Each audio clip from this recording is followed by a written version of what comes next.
There's a tension, there's a clash between the concept of consistency on the one hand and beating a dead horse on the other. How do you know whether you are doing the right thing? How do you know that your consistency is actually leading to results? And in today's video, I just want to show you my framework of how I decide whether it's worth doing something consistently or not, and how to know whether you're on the right track. How do you actually know whether you're beating a dead horse that will never bring you anywhere, or whether you're just being consistent and you need to go through the plateau? My name is Michael Bohannes. We help consultants and B2B agency owners to build client acquisition systems and be less dependent on referrals. And one of the means of how you get clients is, of course, content, right? You need to put out marketing content that will get people interested in booking a call with you. And of course, the content needs to be high quality. People will need to watch it, need to read it. And there's a lot of talk these days about the topic of consistency. People are praising this as the ultimate virtue. You have to be consistent with your content. You have to publish videos on a schedule. You have to publish almost every day on LinkedIn.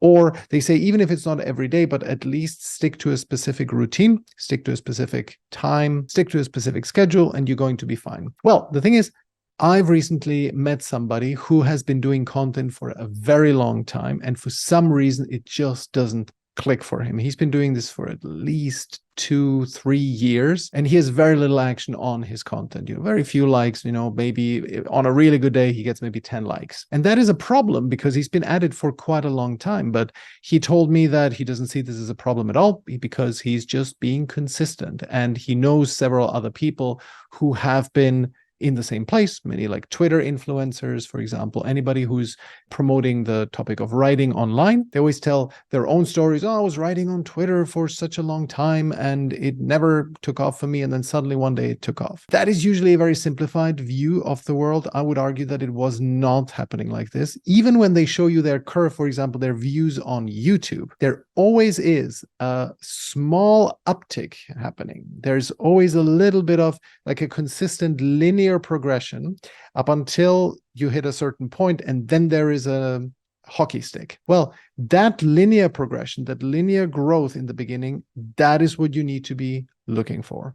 If your consistent action is not getting you progressively better results, then you're not doing enough to become better. And that is a key part of the framework. Simply observe, am I getting progressively better metrics, whatever that is? In cold email, that would be response rate.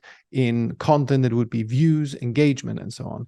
And if you are plateauing, if you are stagnating, if you're not getting consistently better results, then you either need to work on improving your craft so that you become better at it, or you just accept it. You don't see it as a key source of clients for you, and you just accept for what it is, or you focus on something else for the meantime, but it's just not going to be a major source of clients for you.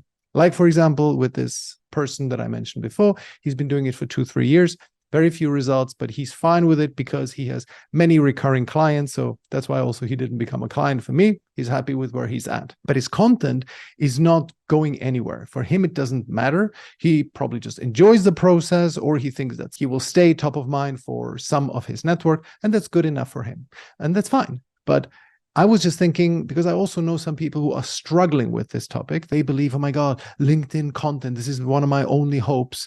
And they are posting content, they're not particularly good at it. And then there is no real progress with this. And so this is what we need to be talking about. And because there's no real progress for them, also the consistency won't matter very much. As my mentor Charlie says, you have to be consistent, but you have to be consistently good. And so if you consider something to be a key aspect of your client acquisition, you need to be becoming consistently better with it.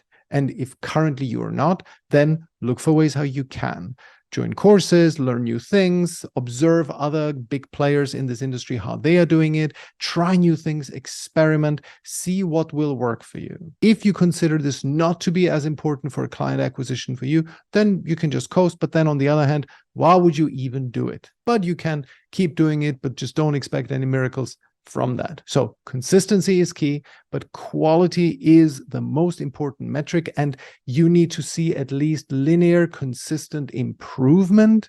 You need to constantly be getting new followers. You need to be getting engagements on your content. As long as that is happening, then you're fine. Keep plugging at it and you will become successful in the end.